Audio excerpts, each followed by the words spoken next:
Nadia's world had collapsed the day she was told her son Ivan had died. It was as if the sun had been snuffed out, leaving her in a darkness so deep that no light could penetrate it. The days dragged on in a blur of tears and sleepless nights, her mind refusing to accept that her only child was gone forever. The military had been brief and cold, offering little solace and even fewer details.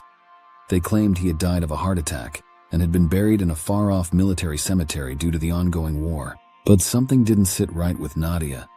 A mother knows her child, and Ivan had been full of life, not someone who would just drop dead from a heart attack at such a young age. But hey, before we dive into the story, do yourself a favor and pause the video right now. Go hit that like button, and let's see if we can make this video reach 1,000 likes. And if you haven't done so already, please subscribe to your favorite story channel. Also make sure to ring the notification bell so you never miss out on the latest and weirdest stories. Trust us, you won't want to miss what's coming your way. Now sit back, relax, and prepare to be amazed as we take you on an unforgettable ride. Don't forget to engage with us in the comments below. We love hearing from you. Without further ado, let's dive right in. The weeks that followed were a torment. Ivan had been her miracle child, born after nearly 2 decades of trying and countless heartbreaks. At 42, she had finally held her baby boy in her arms, feeling the overwhelming joy of motherhood. Every moment with Ivan had been precious. She had watched him grow from a curious toddler into a bright, determined young man.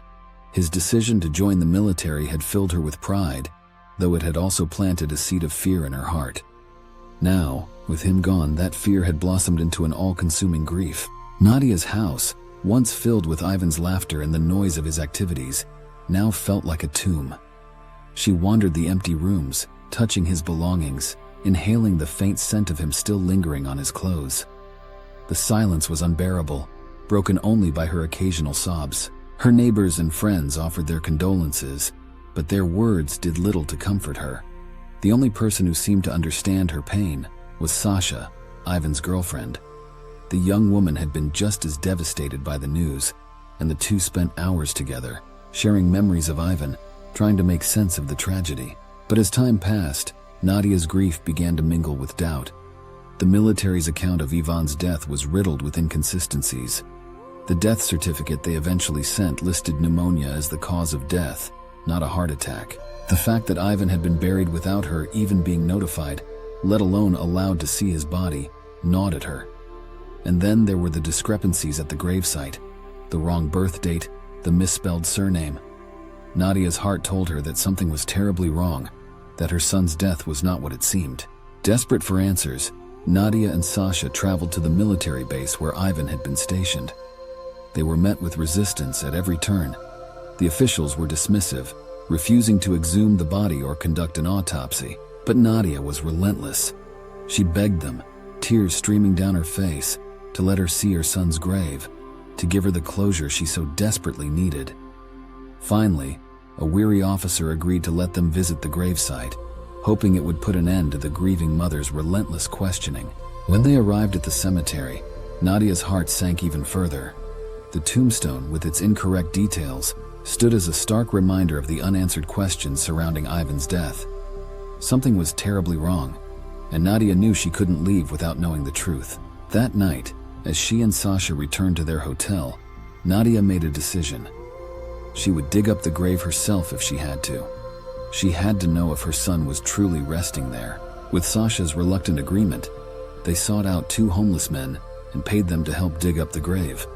The men worked quickly and quietly under the cover of darkness, their shovels biting into the cold earth. Nadia stood by, her heart pounding as she watched the dirt pile up beside the grave.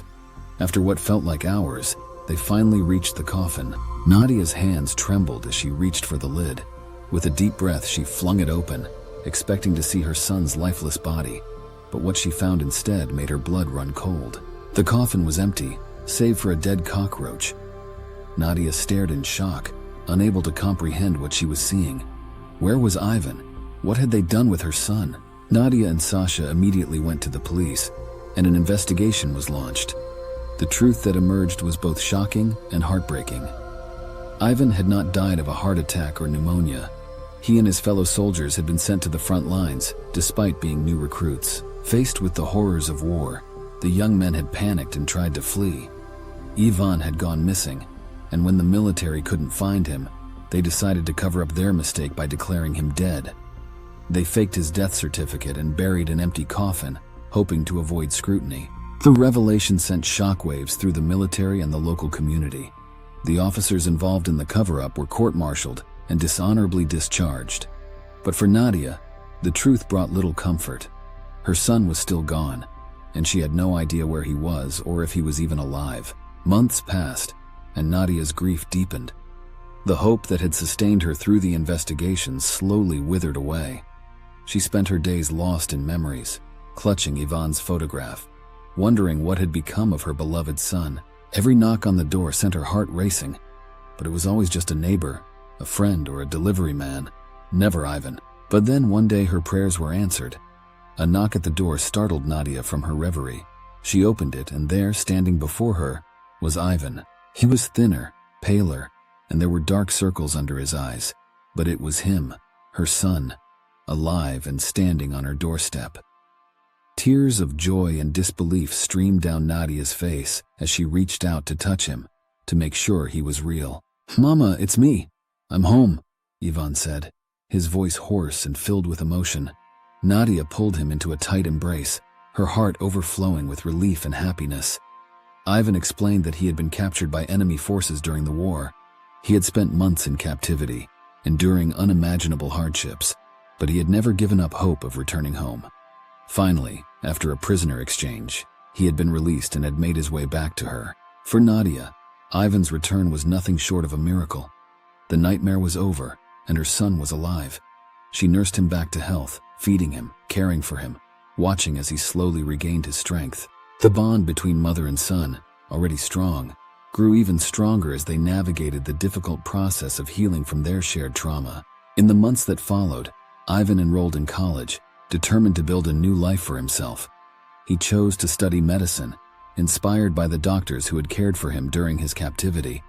Sasha, who had never given up on him, stood by his side, and their love only deepened in the face of everything they had been through. As for Nadia, she no longer felt the crushing weight of grief. Instead, her heart was filled with gratitude and love. She had her son back, and that was all that mattered. Every day, she thanked the heavens for bringing Ivan home and for giving her the strength to endure the darkest of times.